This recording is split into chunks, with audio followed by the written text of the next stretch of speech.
Welcome to our channel. Apa kabar semua saudara-saudariku yang pencinta Riak Sabda? Kita sudah sampai minggu keempat dalam masa Prapaskah. Dan minggu keempat itu diberikan nama Minggu Letare. Bahasa Latin. Artinya Minggu Sukacita. Ya, apakah Bapak dan Ibu sudah bersukacita? Mungkin apa yang situasi Nikodemus bisa juga situasi kita.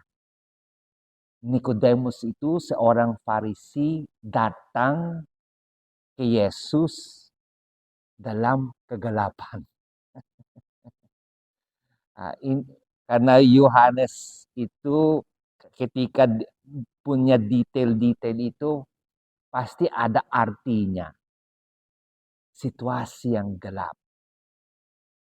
Dalam bacaan pertama ada juga situasi yang gelap. Bayangkan dikatakan di bacaan dari kitab kedua Tawarik. Ada waktu semua pemimpin di antara para imam dan rakyat berkali-kali berubah setia dengan mengikuti segala kekejian bangsa-bangsa lain. Bayangkan orang Israel yang ditulis di sini adalah termasuk pemimpin di antara para imam. Bayangkan, kalau imam-imam sendiri sudah berdosa, no? Apalagi masyarakat. Dan apa yang terjadi di Bait Allah? Rumah yang dikuduskan Tuhan di Yerusalem, mereka najiskan. Meskipun Allah itu mengirimkan berapa kali para nabi untuk hati-hatilah, bertobatlah, tetapi tidak mendengar. Sehingga konsekuensinya kalau moralitas masyarakat itu turun, pasti menjadi lemah juga sebagai politis dan segala hal. Dan itu yang terjadi. Datanglah Babel, kerajaan Babel, dan hancur. Dan meskipun yang Bait Allah itu yang penting sekali, dibubarkan. Dan juga yang Bait Allah itu diambil dan semua peralatan. Dan mereka dibuang di Babel. Tetapi dalam situasi kegelapan ini, muncullah seorang raja. Bukan orang Yahudi, tetapi dari Persia. Namanya itu Kores. Dan Kores itu menurut Bacara itu didorong oleh Allah untuk memberi keputusan bahwa bangsa Israel bisa balik lagi ke Israel dan melainkan juga memberi itu dana untuk membangun lagi Bait Allah.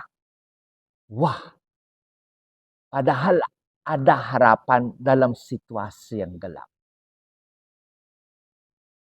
Dan Yesus seperti figur Raja Kores. Tetapi melebihi Kores karena Yesus merangkul bukan hanya bangsa Israel, tapi kita semua,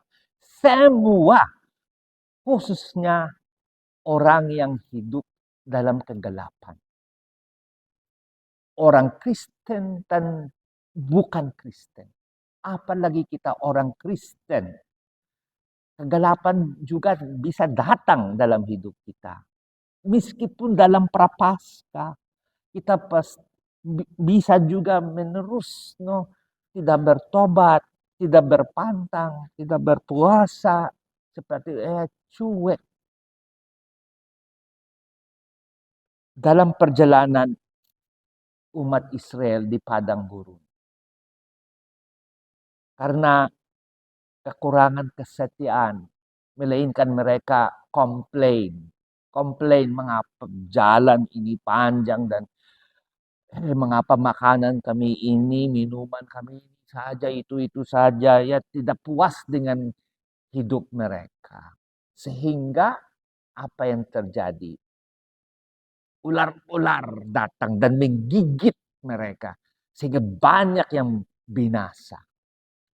Dan mereka minta mohon Musa, tolonglah. Dan Musa itu diberikan instruksi. Oke, buatlah ular dari perunggu dan itulah, pasanglah itu di tiang. Semua yang melihatnya itu akan sembuh. Ini figur Yesus yang tersalib.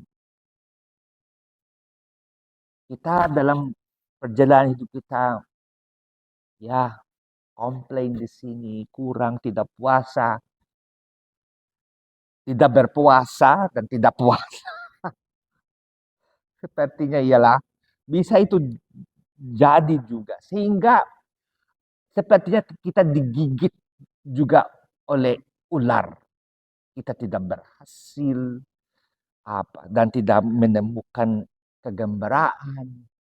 Ya, sepertinya ada racun dari hidup kita. Apa itu? Pandanglah Yesus.